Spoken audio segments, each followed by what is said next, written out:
We'll save it for when we get back to our hometown and our own country. We got through the toughest part and then the card came. And it actually goes to Mark Anthony Kaye. Campbell. Ball played far post. Calvo's there! And it's in! It's Celso Borges. No one has played more games for Costa Rica, and what a big moment. But after that, the response was amazing. That was close. I thought these players did their country proud tonight. You know, all that we missed was that final effort, that goal. And I think they did everything to take it. Like destiny's in our hands. We've got the quality here. We've got the spirit to go and win this outright. We'll get the Qatar.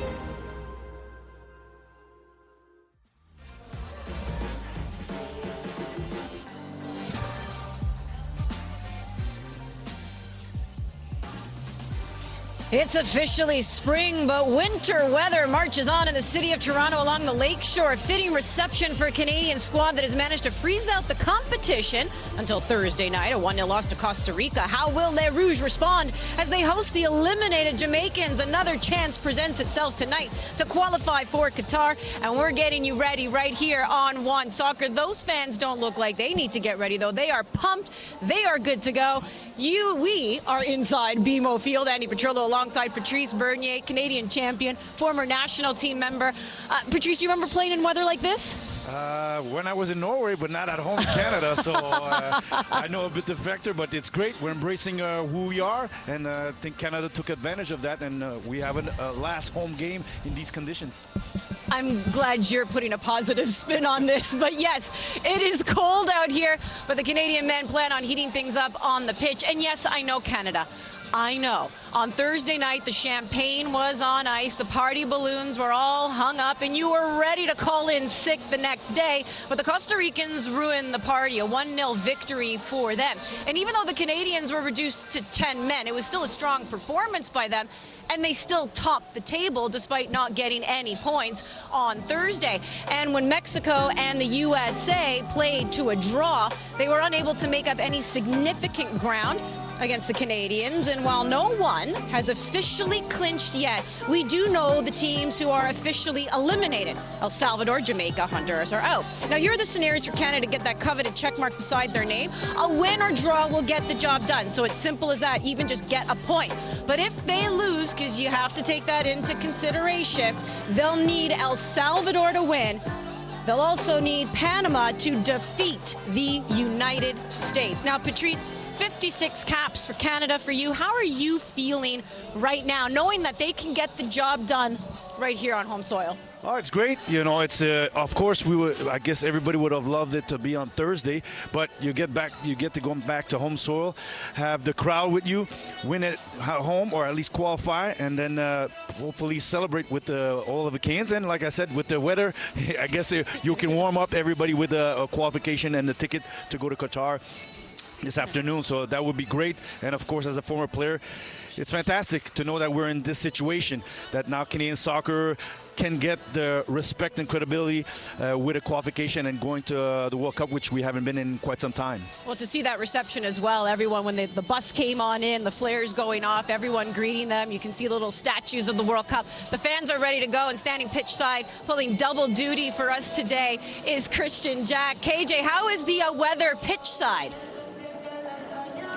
Yeah, it's no doubt about it. As you alluded to off the top, Andy, it's a true winter's day here at BMO Field. It's all on the minds of all the players. The players were out here about 15 minutes ago inspecting the pitch, as were the Jamaican players who didn't necessarily look too undeterred by it. They're international caliber players. So, look, it's going to play a part today. There's no question about that. They're playing on a pitch that Toronto FC have played a number of league games already on that hasn't been great. They do their best in the elements, but the slowness of the pitch, I think, will dictate the way the game goes. But, hey, it wouldn't be any better, right? What would we wish for? We've been to Edmonton, we've been to Hamilton, and now we're here in Toronto, and it's still winter. So a true Canadian day for a true Canadian special sporting moment.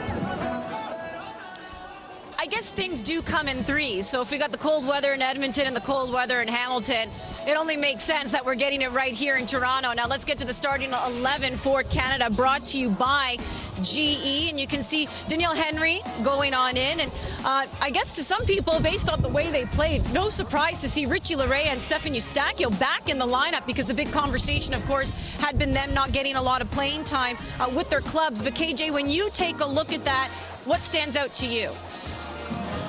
Well, first of all, it's a completely new back four with Larea shifting from the left side to the right side. He had a fantastic game in midweek. Adakubi deserves his spot coming in. Kennedy and Henry bring balance. One right-sided, one left-sided.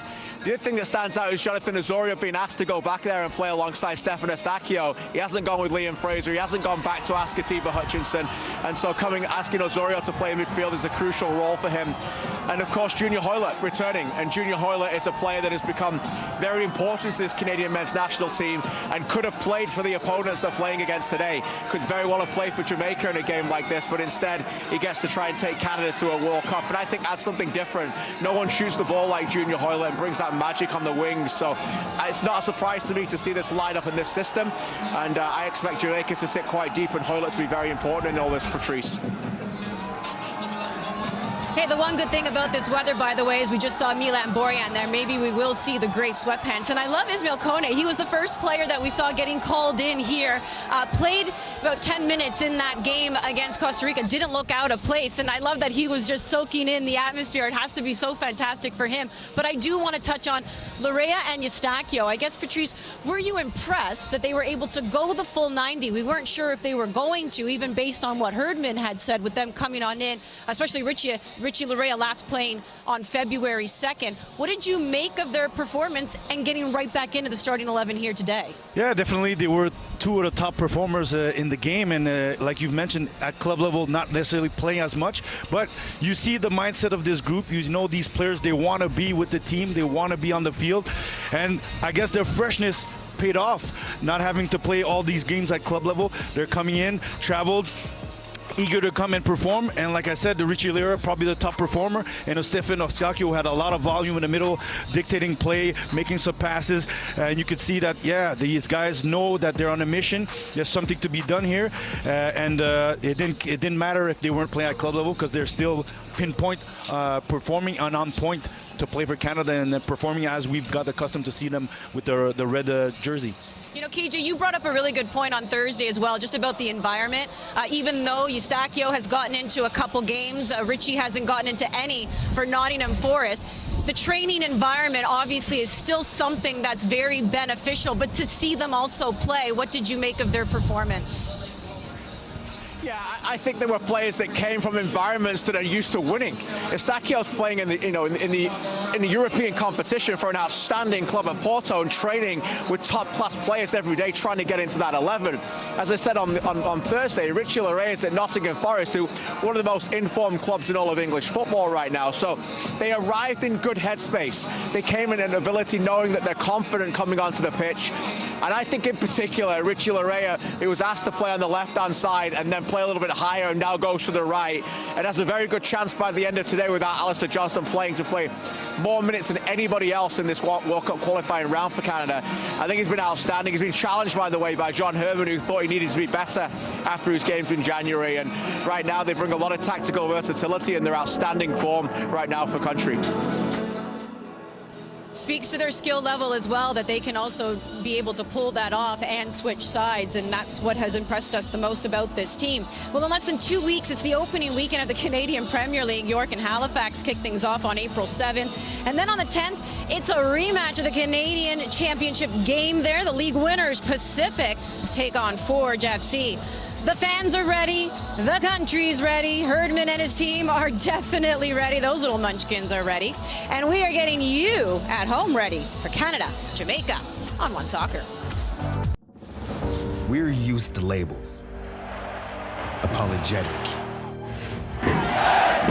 Sweet. Pushovers. 1, 2, 3, red! But screw labels. No more being polite. No more sugarcoating, because we're labelless and limitless. Oat Canada, the official plant protein partner of Canada Soccer.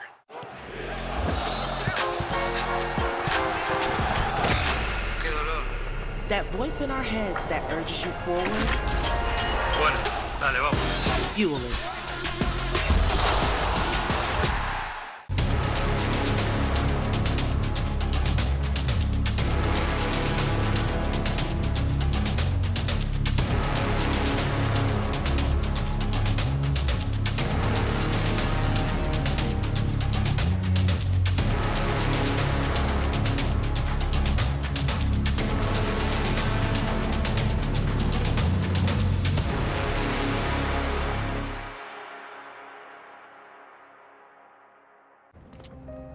A meter and a half of hardwood and fiberglass.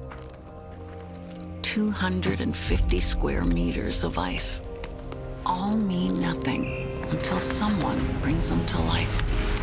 To forge the unbreakable and defy the impossible. Humanity drives everything, and it's what inspires us at Toyota. Because everything in this world is ours to bring to life. For life's transitions, working from home, and even small businesses, life gets better when you have space. With no long-term contracts or leases, get the size you need. First 4 weeks free. Access Storage. Proud partner of Canada Soccer's men's national team. As Canada's men's national team makes headlines from coast to coast, we'd like to take this opportunity to shout out Canada's ardent supporters group, the Voyageurs. No matter the occasion or the result or even the weather, the Voyageurs have been behind Canada's men and women for decades, waiting for a moment like tonight, a moment to potentially celebrate a men's FIFA World Cup berth. I don't know if the one guy we just saw in that video, though, will be topless here today. Andy Petrillo, Patrice Bernier joining us now. The voice who's been calling the matches, Gareth Wheeler. Gareth, you've called a lot of great games over the years, right? We're talking hockey playoffs and basketball playoffs. And yes, there's been other moments as well in the CPL and Canadian championships. Where would you rank today's game? I've been thinking about this for quite some time because it's just such a huge day. I would say that this is the biggest day in Canadian sport since the 2010 Olympic Games, when we actually hosted them in our country. I mean, there's been incredible accomplishments by the Toronto Raptors, the Canadian women's national soccer team. Go down the list. But just in terms of the magnitude, the impact that it has on Canadians coast to coast to coast, qualifying for a FIFA World Cup is a game changer. We've waited a long time for this. So 12 long years, and I think that we're hitting new heights just in terms of the overall sporting landscape in this country. We were touching on the starting 11 for Canada, and we did notice Noah Tiba Hutchinson in the starting 11. Thinking behind that? He's 39 years of age, and when I asked John Herdman yesterday about it, he said, look, this was a Tiba's decision. That the captain is saying, in his own backyard, he has 80 people coming to the game today, friends and family, to support him. And he's saying, you know what, it's better for me, my body, and this group if I'm available to come off the bench, but I don't start this game from the outset. That just tells you what kind of character he is, putting his team over himself. This is why he's so widely respected in Canadian soccer circles. Patrice can tell you all about Atiba, but once again, he's able to sacrifice and keep the big picture in mind when making these decisions. Yeah, definitely at 39. I haven't talked to Thibaut for the last few weeks he knows his body quite well. And the reality is, even at Besiktas, he can control when can he play, because he knows to be fresh and he knows the importance of games and what he can give. And so being fresh off the bench, letting the younger guys go out there and dictate, and confidence into your teammates. Knowing who he is, I consider him the GOAT until Alfonso covers those 10 years. So it's a big moment, because I know myself, you want to be part of it from the first second, but you have to think what's the best situation to win and to qualify and to be able to enjoy it fully, and having confidence in what the game plan is and seeing the bigger picture. He is absolutely available to come off the bench today. Exactly. 55th minute, 60th minute, 70th minute, and if the crowd is already in a celebratory mood, just wait till you hear what it sounds like when Atiba comes on the field in his own backyard. Well, coach is having a little bit of fun out there, playing a little keep up. They're trying. I have spotted, I can confirm, Borjan is wearing the gray sweatpants, but perhaps what stands out the most, as I will probably continue to eat my hair for the rest of the evening, Gareth, Max Crepeau's coming out with short sleeves. Yeah.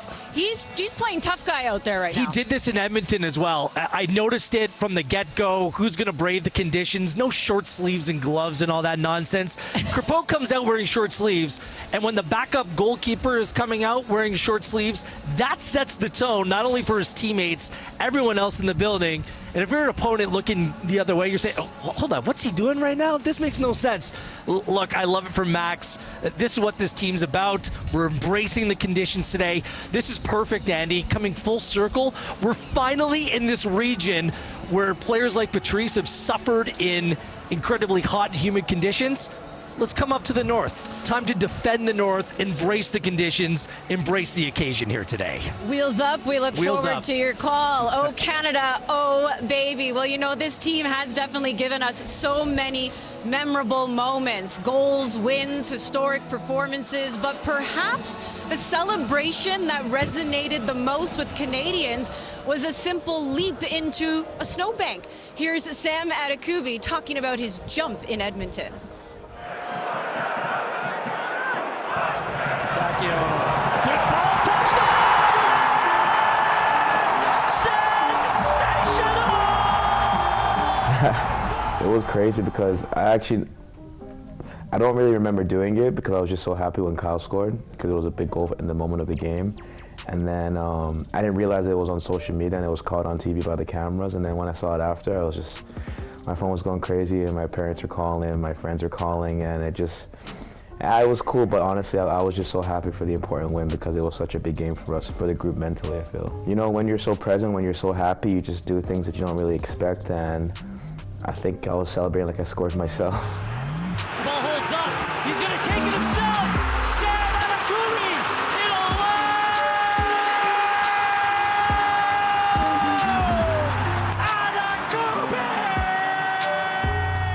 Kamal just played the ball to the pitch, and I just tried to get the first touch, and then the center back started pressing, and I was able to poke it around him, and I didn't realize he was the last defender, so I was just racing down the pitch, and I was able to score. And honestly, it was like it was an unbelievable feeling, just because, you know, as defenders we don't score so much. So in the moment, I was super happy. I mean, I think when I saw Junior, I started like getting a little bit emotional because Junior's like my big brother, and then it all kind of it all felt surreal after, and it was just an amazing experience to feel in Canada with your teammates that you know you've grown up with and played with for so long.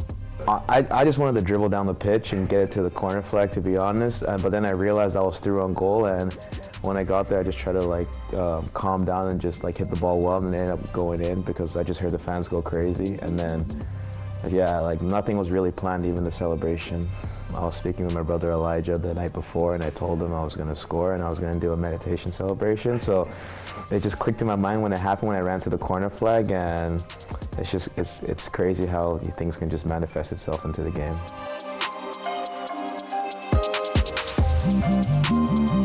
You know, I think with the national team, you push to a higher level because you're playing with friends and family that you've known for so long, and I think it's everyone's wish to represent their country at the highest level, and I'm just grateful for that moment and being able to perform. And we love that moment. Sam Adekubi back in the lineup after having to serve a suspension against Costa Rica. Look who's joining our lineup right now. President of Canada Soccer, Nick Bontis. Are we ever going to meet under warmer conditions? I don't think so. This is how we play soccer in Canada, Andy. Come on now. Come Jamaica. Play us in the snow. Come on. I'm a little jealous now with the Canadian women getting gold in the summertime when it was nice and warm at the Olympics in Tokyo. The men on the precipice of doing something incredible, as we all know. Haven't done it since 1986. Can you put into words the momentum that both programs have now had across the country? Oh my God, Andy. Words, one word. I mean, look, I'm thankful. I'm excited. We're standing on the shoulders, Andy, of people that came before us. Let's say that, okay? I mean, the women taught the men how to win. Let's start with that, all right? So that's one thing. No arguments here, my friend. Number two, I'm thinking back to coaches. Stephen Hart, I'm thinking back to Octavio, Benito, Michael Findlay. They brought the program to where it is today. Obviously, John has taken it and created new ascendancy. Players, Dwayne, Julian, Craig Forrest, my guy beside me. You can't ignore the people. Tony Fonseca, technical director of Canada Soccer. So let's be thankful about what got us here, and let's be excited about what's left to come. You always have to honor the past and remember their legacy, because it definitely has laid the foundation for what we're seeing today. And as much as this has cultural significance, as we know, as much as these moments will live on forever with a lot of these fans, what does it mean financially to qualify for the World Cup? Excellent question. Financially, it means we get an infusion from FIFA to reinvest into the game, which is what we need. But it's not just money, Andy. It's the most important resource. And you know what that most important resource is? Attention. We will now have attention. You're going to get attention on OneSoccer. We're going to get attention. Players, coaches, that's what we want, because with attention comes sponsorships, comes broadcast, comes developmental opportunities, comes dual nationals that are interested. That's the resource. It's attention. Patrice, do you feel this? I know we talk about it, but again, you're the guy who wore the kit for Canada. Do you feel that significance? Yeah, as you mentioned, of course we know the money that brings in. We saw our southern neighbors, what it's done. They've been to several World Cups, so now the infrastructures are there, but it's also now you can see that everybody now is jumping on the bandwagon. Everybody's talking about the national team. For me, was it not normal that we talk more about Connor McDavid, but Alphonso Davies is worldwide renowned? But that's what the World Cup does. It puts you on that pedestal, and now people pay attention and want to jump in, invest financially, it will invest in coaches and players and infrastructures, and allow us to be successful, sustained success. So that means several World Cups. So hopefully everything today they'll be able to do it, but that's what it means for the longevity of Canadian soccer, as what we have done in the past, me and several other people that have been staff, players, volunteers, and so on. There is going to be a celebration tour. It has started, but it's going to continue, of course, and I'm talking about the women and that Olympic gold. They're going to be in Vancouver. Right. How special is that going to be, in particular for Christine Sinclair? Very special. Go west, they say, right? So we get to go home to Christine's home. And you know what? Let's not neglect and ignore the pandemic. And, you know, we forget, but when she broke the world record, it was at the dawn of the pandemic. Yeah. So now we properly will acknowledge the regal queen of our sport, not only in this country, but worldwide, in Christine Sinclair. And I'm here to tell your viewers, hold on, there's going to be some other extra surprises in Vancouver, in Victoria as well, Andy. In addition to something that I told you a few months ago, we will be this close to probably announcing who the head of women's professional soccer will be in Canada. I look forward to that. And now something else that we bring up in the world of sport, because it's just something that happens. When your team is successful, people come around to try and pluck from you. And you know I'm going to talk about John Herdman. He's been so critical to the success of both the women's and now the men's program. What is it that Canada Soccer needs to do to ensure that he sticks around through 2026? All right, excellent question. So number one, making sure that contractually he's here through to 2026. I can assure you and the viewers that we have him on contract through to 2026. Now, having said that, can contracts be broken? Of course they can. If we do something really successful and blow our minds when we qualify tonight and go to Qatar, let's be honest, every Tom, Dick, and Harry around the planet is going to want to go after John. It's our job to make sure we convince him that this is the place to stay, that Qatar 22 was step number one, and that Toronto or Edmonton or Montreal or Vancouver 2026 is step number two to convince him. But you know what, Andy, I'm going to say this. In the world of employment, when a whole bunch of clubs in the world want you, it's a good thing. Imagine, Patrice, how many times in history of 100 years of Canada has the whole world wanted our men's national head coach, right? Yeah, definitely. In the past, it was us looking forward to who wants to coach. Now it's looking to who the players and the coach who has put the pathway and the mindset to these things. So it's a good thing. It's a good thing to mention that, yeah, Canada is being wanted. That's right. I love it, and those are all excellent points. Nick, we always are so pleased when you come and join us. Great energy, great insight. Enjoy the match. Thank you. Thank you very much. Yes. Thank you very much. So we're keeping an eye, obviously, Canada, Jamaica, but the stakes are high across Concacaf. A huge match for Mexico as they take on Honduras. Even bigger match, as we know, for Costa Rica in El Salvador, because with their win over the Canadians on Thursday, the Costa Ricans right now occupy that fourth spot, which goes into a playoff, but only by a point over Panama. So if Panama can find a way to get a win in Orlando, Mexico. The USA, by the way, will have to go to Costa Rica and play for their World Cup live. So it's absolutely crazy. So no one's actually clinched yet officially, but the top three not exactly safe in that sense either. And Christian Jack, who's pulling, like I said, the double duty and being pitch side for us here today. When you look around Concacaf, of course, excluding Canada's opportunity to qualify, we know this is the biggest story for us. What other storyline is a headline for you, KJ? Well, you have to start with the United States. It's utterly almost a must-win game for them. You know, they have to be able to play a team at home like the way that they're going about it. You have to think Panama is a very winnable match for them. They don't want to go into that last game thinking we've got to get something in Costa Rica to be sure we can get to the World Cup. Remember, they were not in Russia. It's an enormous story for the United States Soccer Federation. Greg Berhalter, this has been the biggest week of his life in terms of his career. So for me, it starts and ends with the US. I know there's other storylines in Costa Rica. We've got to try and get some points as well. And Mexico, by the way, have been playing terrible football, but they're going to get over the line. But I think for me, it's the United States. They're just got to win the game today, just much like Canada, and book their ticket to get to Qatar 2022. I guess it's, I mean, Mexico, again, they're the giants of CONCACAF is what we call them, but what a different qualifying experience has been. Canada, we've been celebrating, but to your point there, KJ, in their last game, that draw against USA at Azteca, the fans were chanting, to fire the coach once again. So it's been so up and down for Mexico, but of course, still very much in the hunt to go to the World Cup. But Patrice, we know Jamaica is officially eliminated. So how do they approach this game here today? Oh, it's interesting for Jamaica because, of course, for Canada, we see them as favorite, but Jamaica now is eager to look at 2026, and they probably have a lot of young players who are eager to show that they can be part of the new cycle with a coach, Paul Hall, who's interim. So they're going to be looking here to showcase themselves, even to try to play the upset, even though they're underdogs, but definitely looking at putting themselves, the players, in the mirror, in the scope of the next coach and the next cycle to prepare 2026. It starts now for them, so it won't be an easy target for Canada tonight, to this afternoon here in BMO. KJ, we know the players are on the pitch. They're warming up. I don't know if you've been noticing anything, if they've just been checking the grass. I know I saw the coaches playing keep up. Herdman had a little slip, so I don't know if there's some concern there from the players. It seems a really relaxed vibe down here, no question about it. Jamaica look a little tense, and I think to Patrice's point, no Andre Gray, no Mikel Antonio, no Leon Bailey. Their stars are not here. That might make them more of a difficult challenge right now because the team will work for each other.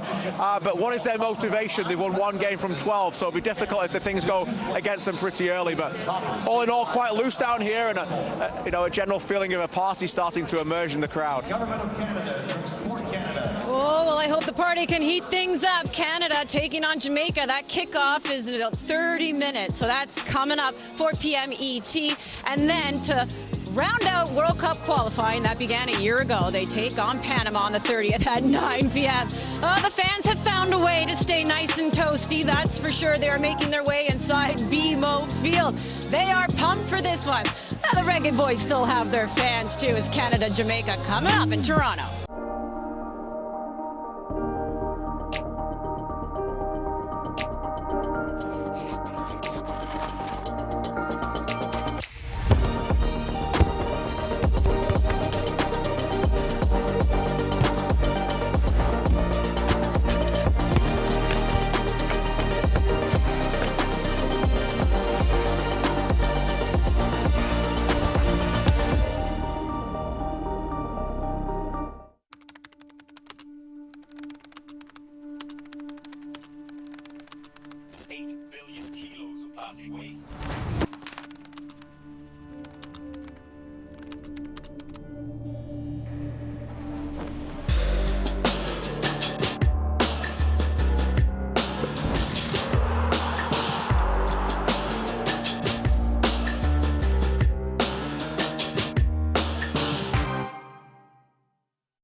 To play. It's something that's in us from the very beginning, and something we take with us on every step of the journey. When we have no words, it gives us a way to speak. When we are still finding our way in the world, it gives us somewhere to belong. And no matter who we are or where we come from, it gives us the right to dream. Christine Sinclair as she scores at her 5th World Cup. Alfonso Davies! It's time to celebrate the game we love. It's time to play.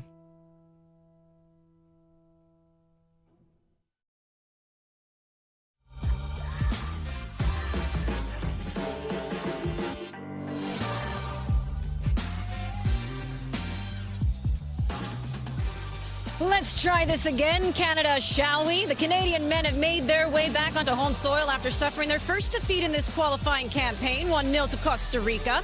Despite being reduced to 10 men, they still dominated the game and were denied the tying goal by a few goalposts. But the odds are still in their favor, and perhaps the soccer gods wanted the Canadians to write a script where the ending has them qualify for Qatar at home in front of 30,000 strong. Hello, everyone, and welcome inside BMO Field in Toronto, Ontario. You're watching Matchday Live. Andy Petrillo alongside Patrice Bernier, Canadian champion, former Canadian international. Oh, it is a chilly one here alongside the Lakeshore and Lake Ontario. But the Canadians are ready for this one. They do, in fact, call themselves the Kings of the North. Now, John Herdman and his team have set many goals along the way of this World Cup journey. And the more impressive their results were, the more ambitious those goals became. One of them, they wanted to go undefeated. And through 17 matches, they were. Now, even though that has come to an end and it will not come to fruition, the other ones are still achievable. Now, it goes without saying, qualifying for Qatar has always been the #1 goal. But another one is to finish first, and that can still be realized with 2 games remaining. And you can see why that win, by the way, for Costa Rica the other night against the Canadians was huge. They jumped ahead of Panama, that 4th-place team. Still has a chance to qualify through a playoff. Now, here are the scenarios in which Canada can get that World Cup berth. It's still win and you're in, but also get a point. They do that, there's no way the 4th-place team can touch them, so a draw will also get them through. If they lose, Costa Rica cannot beat El Salvador. USA cannot beat Panama. So those are your scenarios there. Christian Jack is pulling double duty today. He is pitch side. He will also be getting interviews with the players. KJ, let's bring you on into the show. And we know that the city of Toronto, KJ, has been spoiled the last few years. They have seen MLS Cup champions here. They have seen NBA champions here. Where does this match right now rank in that lore of sports games? Well, for me, it's bigger. This is not a Toronto sports story. This is a Canadian national story. You know, I think of the many people joining us across this wonderful country right now that can't come here for whatever reason, that have supported this club for many, many years, and this club being Canada men's national team. It is the biggest soccer game in this country since I was privileged to be at the 2015 Women's World Cup in the full house at BC Place in Vancouver. And what a wonderful moment that was. Obviously, it didn't end up well for Canada that day, but that tournament said everything about the women and what they could achieve in that special term World Cup. This is why we are here today, because of the words World Cup. The chance for a men's team to go to a World Cup for the first time since 1985. It's bigger than most sports in stories that has ever happened in this country, and we can't thank you enough for joining us on what is going to be a very special day. Well, you're right. This is truly Canada's team as we take a look at the men, the starting 11, who will take to the pitch here against Jamaica, brought to you by GE. And there have been some additions. Once again, Patrice, John Herdman staying true to not having the same starting 11 from match to match. What's the story that sticks out to you? Sticks out to me, see defensively bring some freshness. You have Donnell Henry and Scott Kennedy coming in for Miller and Alistair Johnson. We know Atiba also won't be part of the lineup. And you got Sam Adekugbe, who's coming back after suspension. But Junior Hurlette, We know he could have chosen to go towards Jamaica, but chose Canada, and is always a particular player, creative in those sparks. We have seen that in front. Larry and David Buchanan are still there, but Junior Ouellette today will be interesting to see what he brings in into the final third, those final touch and connections with the players going up top and creating havoc up front for Canada. Hey, a battery company, by the way, needs to sponsor Tajon Buchanan because he truly keeps going and going and going. He was great in that game against Costa Rica, was just denied by the goalpost. He's got a ton of energy. Once again, will be along that right side. We know John Herdman, KJ, is the great motivator. We know about the Toronto Star and the mock-up front page that he had for his players when this World Cup campaign began, and it was a mock-up of them qualifying for the World Cup. Well, the latest, of course, was coming out of Costa Rica. Apparently, they have this giant medieval sword that has Qatar 2022 inscribed on it. This was seized by the authorities in Costa Rica. I think we can understand why. It was eventually returned to the Canadians, but it was too late. The game had already been played. I love all this stuff, KJ. I'm all about the power of visualization. You want to bring in some gimmicks. I love it. I am all for it. But it just reinforces once again how John Herdman uses all these different tools to motivate his team. Yeah, there's a number of in-house rituals that they've gone through throughout this qualification process, many that we don't know about. We know about this now because of the authorities in Costa Rica and they're obviously leaking that to the media.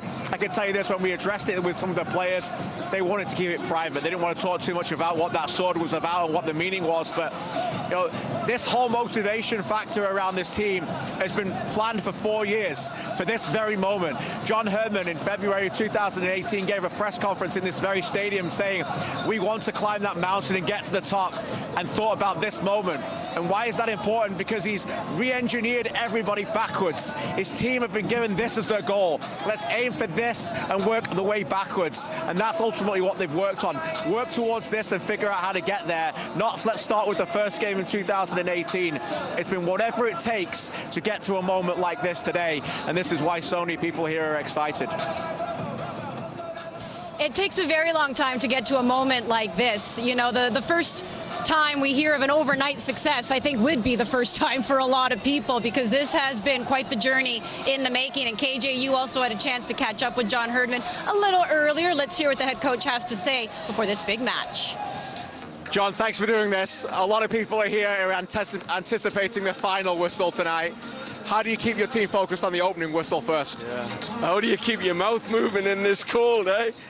No, I think we just had our team meeting in the Raptors dressing room. You know, we sat and had a chat about, you know, that group of men taking a moment. You know, those men had a big decision to make on a day like this to change their sport forever.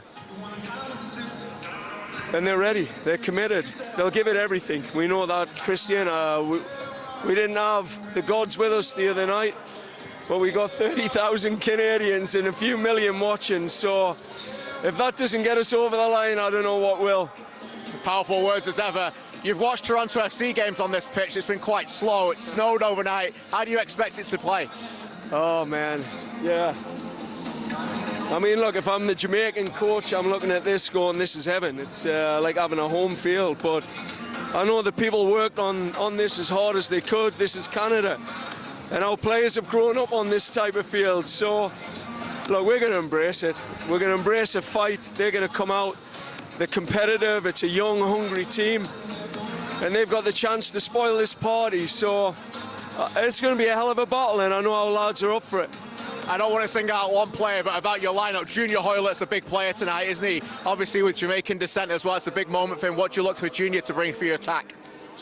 Yeah, I think we missed him against Costa Rica. Just that, you know, he's matured as a player and he has a presence in his attack.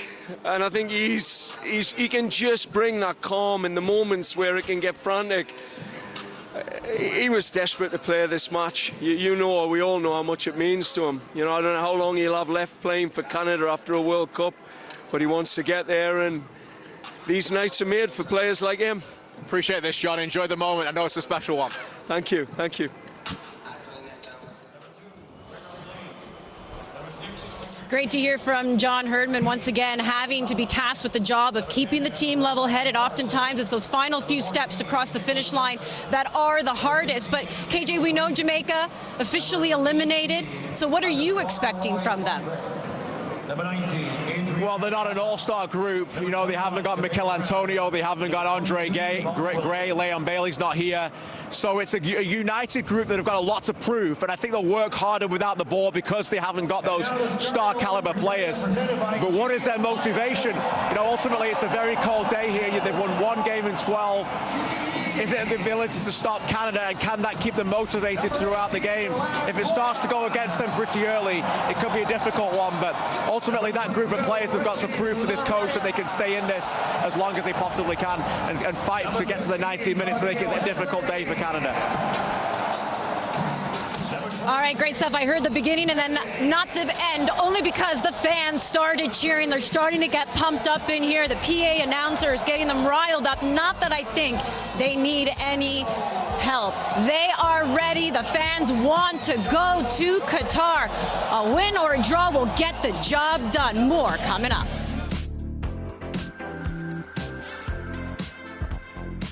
CanadaSoccerStore.com is the new home for official Canada Soccer apparel and fanwear, including customized national team jerseys.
For life's transitions, working from home, and even small businesses, life gets better when you have space. With no long-term contracts or leases, get the size you need. First 4 weeks free. Access Storage. Proud partner of Canada Soccer's men's national team.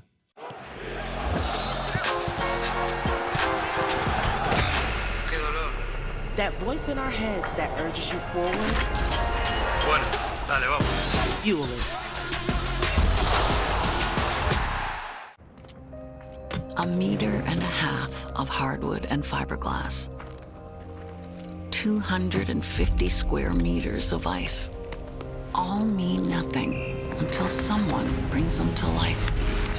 To forge the unbreakable and defy the impossible. Humanity drives everything, and it's what inspires us at Toyota. Because everything in this world is ours to bring to life.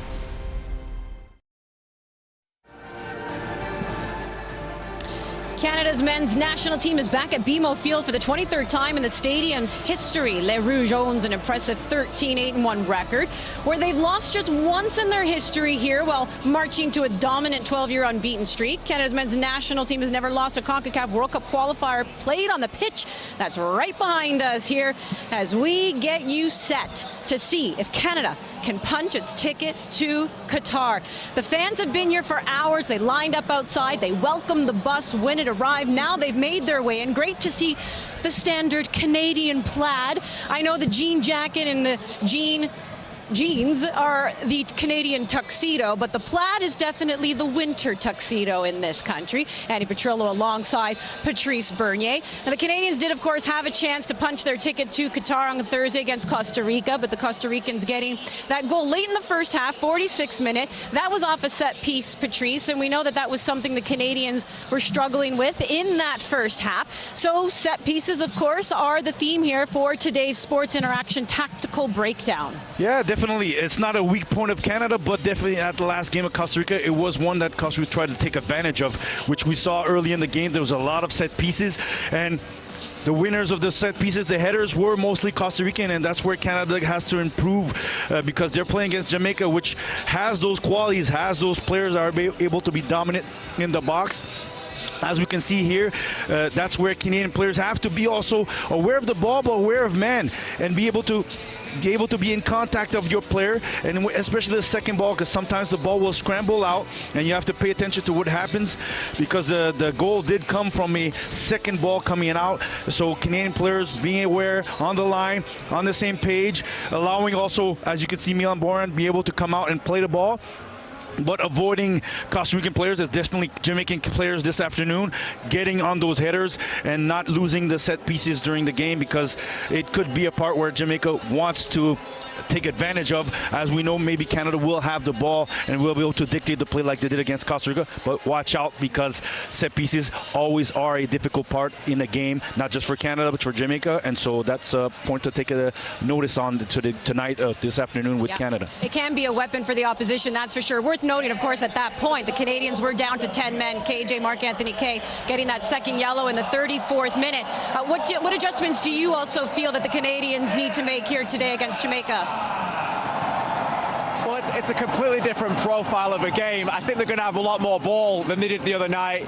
To Patrice's point, again, just to exemplify even more, that makes set-piece defending even more important, because that might be the opportunities for the Jamaicans to hurt them. So, look, ultimately today is a balance, is it not? It's a balance of settling in, knowing you need to celebrate and trying to get what you need to get, but dictating the play and being comfortable more, and having Eustáquio and Osorio control the game more than they haven't done really over the last few games.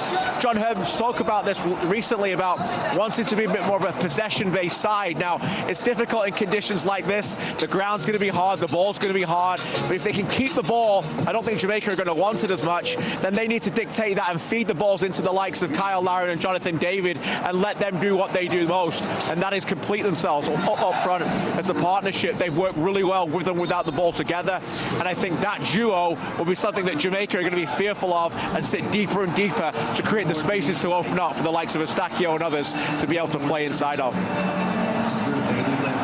Well, you know, after that game against Costa Rica, John Herdman had said we could play till 3 in the morning. It just wasn't meant to be on that day. And you just kind of get the sense that the soccer gods are truly saying to Canada, do you want to go to Qatar? You were reduced to 10 men Thursday, and we're throwing winter right back at you here on Sunday. How badly do you want it? We're about to get our answer. That's coming up. It's Canada, Jamaica. Stay with us here on Matchday Live. This broadcast of Canada Soccer's national teams is presented by Allstate. You're in good hands. We're used to labels. Apologetic. Sweet. Pushovers. 1, 2, 3, bang! But screw labels. No more being polite. No more sugarcoating. Because we're labelless and limitless. Oat Canada, the official plant protein partner of Canada Soccer.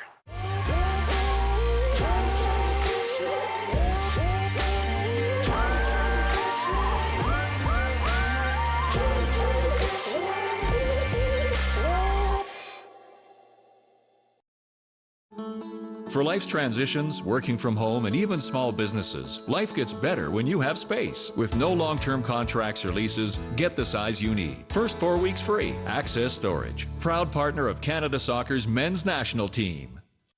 A new era for Canadian soccer begins today. Experience the emotion of every match. Watch all the highlights, the breaking news, the best debates, and analysis, and all the information about the Canadian stars playing abroad. Get access to the best of Canadian soccer from any device. Join the new dawn of an unstoppable game. See the rise on OneSoccer.ca.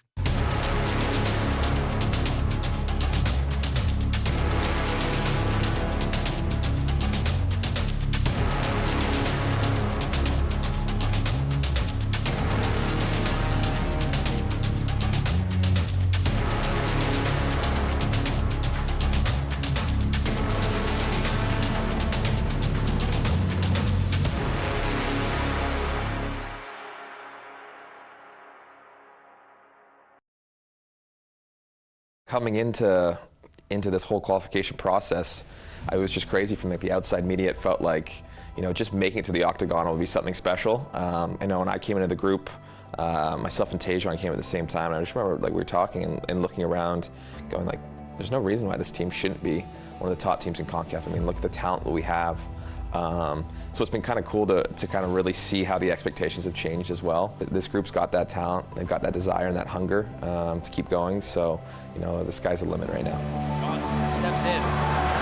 Alistair Johnston has a strike. Joe spills. Going into this as well, you ask anyone what's going to be Canada's downfall. It's you look up front, you got unbelievable world-class talent, and you look at the back, and you know there's a lot of MLS players. There's a little bit of everything going on. So obviously, you know, it makes sense. I get it why people would probably say that was going to be, you know, potentially our downfall. But for us in that group, we just took that as motivation. But as defenders, we get so much help from that offensive group as well with the pressing they do and how they really set the tone.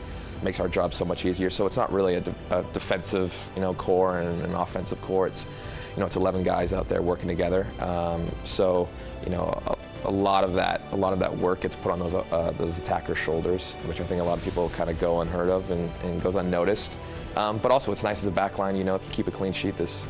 We got enough attacking talent that there'll be goals. You know, we're going to score goals, we're going to create chances. So for us, it's always a nice feeling that, you know, we do our job, they'll do their job, and yeah, so far that's exactly what's been happening. It's hard not to get carried away with that. You know, we try and stay in the moment, and I think that's what, you know, John's really preached to us is, yeah, of course, think about what your end goal is, but at the same time, don't get too caught up in that. Otherwise, you'll kind of get lost in it. We're gonna be ready to compete. We're gonna be ready to go. But yeah, it'll be a special moment. It'll be a special moment.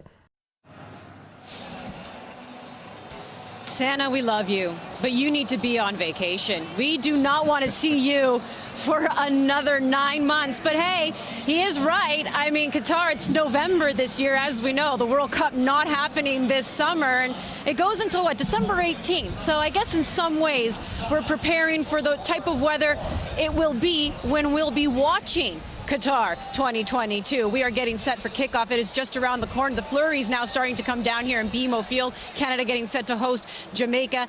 Andy alongside Patrice Bernier. Christian Jack is sidelined for us. And, you know, the defense has been conversations of weakness around this Canadian team in the last couple of years past. When you look at Alistair Johnston and how he's been able to seamlessly fit into that back line, how much credit do you give his play in helping to bolster that back line?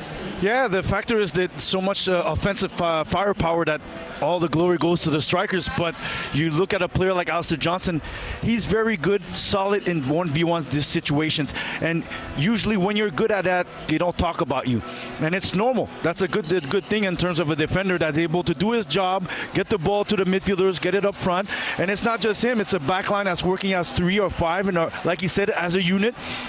And for him to now have stepped up his game and to be a regular starter from coming from where he was at before, which was college, getting to MLS, and now being an international player, him, Kamal Miller, all those guys at the back have risen to the occasion. And we don't talk as much as them because, yes, Canada's scoring, but it's great. They've had a few clean sheets, and they are the better defense in the whole of the Concacaf. So it's a great mention to those types of players that do the job, the obscure and dark job, usually behind the scenes, and it allows the other guys to shine. And they also have options now as well, KJ, because, I mean, Steven Vittoria, who's been solid in that center back position, has been dealing with an injury. Once again, we're not seeing him here in the starting 11. How nice is it to also have the options in that back line and not feel like you're weakening it? Yeah, look, that has been the main story for me for Canada's rise here in this World Cup qualifying is their depth, that next man up mentality. You talk about Atiba not being playing from the start today, give somebody else an opportunity to come in. And, you know, the whole purpose of this successful campaign was built around the defense. Coming in, no one really thought Canada would make the World Cup because of them. And they challenged themselves internally to say, look, we've got superstars playing at Bayern Munich and Lille and Champions League players like, you know, Alphonso Davies and Jonathan David. They can can get the goals for us, we're going to make sure we have to guide them to the World Cup. We're the steering wheel for the guys who are the engine in our car here, and that's what they've done. They've conceded just 6 goals all campaign in this World Cup qualifying segment, final qualifying round. They can play the 3, they can play as a 4. They're tactical, very, very versatile, and they've been marvellous. And today it's the Neil Henry and Scott Kennedy's chance. They get their moment, just like it was Kamal Miller and Atiba Hutchinson's chance on Thursday night. We're getting closer and closer to kickoff. Patrice, how are you feeling right now? I mean, I'm numb. I think I'm dead inside, weather aside. How are you feeling knowing what's on the line here today? Oh, it's great. Great that Canadian soccer is at this stage, that it's not just going to the octagon, it's actually trying to punch the ticket to Qatar. And yes, it's cold, but the game, normally if they do well, we're going to be able to warm up, and it's going to be interesting to see how they're able to manage this. Of course, it's cold, the pitch won't be at its greatest, but to get the result, which we are all looking for, and Canada's looking today at this game saying, okay, this team is great, but we need to get that officialized to go into Qatar. So we're going to try to get warmed up watching this game, and hopefully there's a few goals that allow us to get into the spirit and a lot warmer. Hey, KJ, you know, the games that were played here earlier in the campaign, I'm talking in October, we saw the jerseys of a lot of the opposing teams. We're not seeing that so much here today. No, we're in the middle of a Canadian sporting party here in Toronto, and everybody else can join us around this wonderful country. A monumental day, and it's about to get started. It truly is. You're watching Matchday Live. Canada, Jamaica, kickoff right around the corner inside BMO Field in Toronto, Ontario. But it's the team that represents the country. Les Rouges go for glory. Stay with us.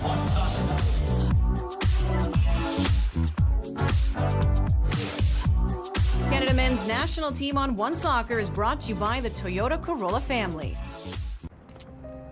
1.5 meters of hardwood and fiberglass. 250 square meters of ice. All mean nothing until someone brings them to life. To forge the unbreakable and defy the impossible. Humanity drives everything, and it's what inspires us at Toyota. Because everything in this world is ours to bring to life. For life's transitions, working from home, and even small businesses, life gets better when you have space. With no long-term contracts or leases, get the size you need. First 4 weeks free. Access Storage. Proud partner of Canada Soccer's men's national team.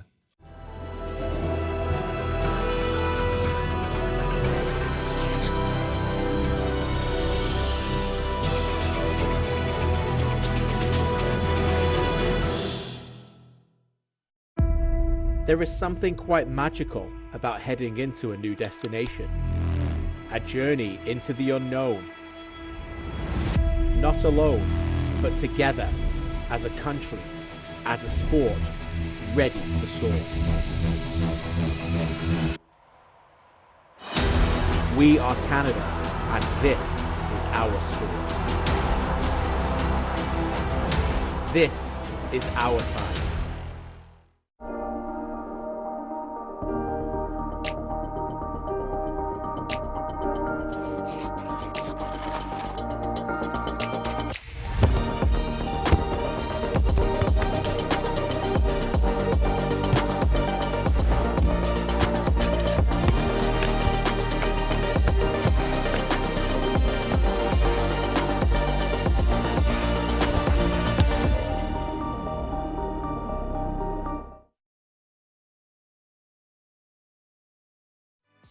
Providing competitive odds on all sports. Sports Interaction is Canada's sportsbook.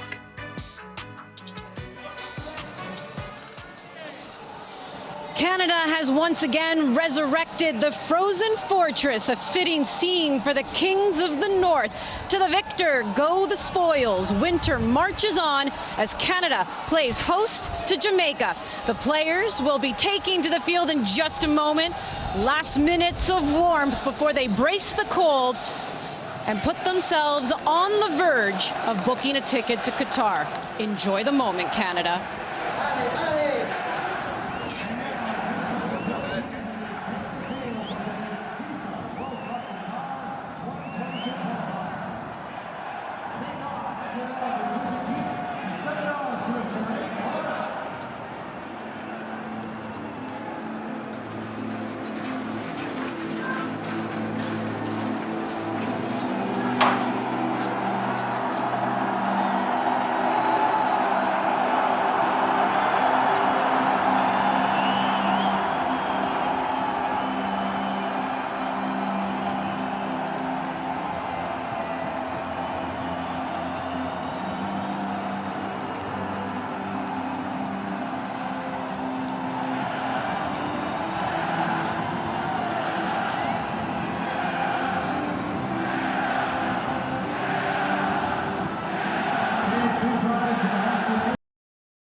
Now, fans, please remain standing. Raise your Canada colors and join us in singing, "Oh, Canada!"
Perfection.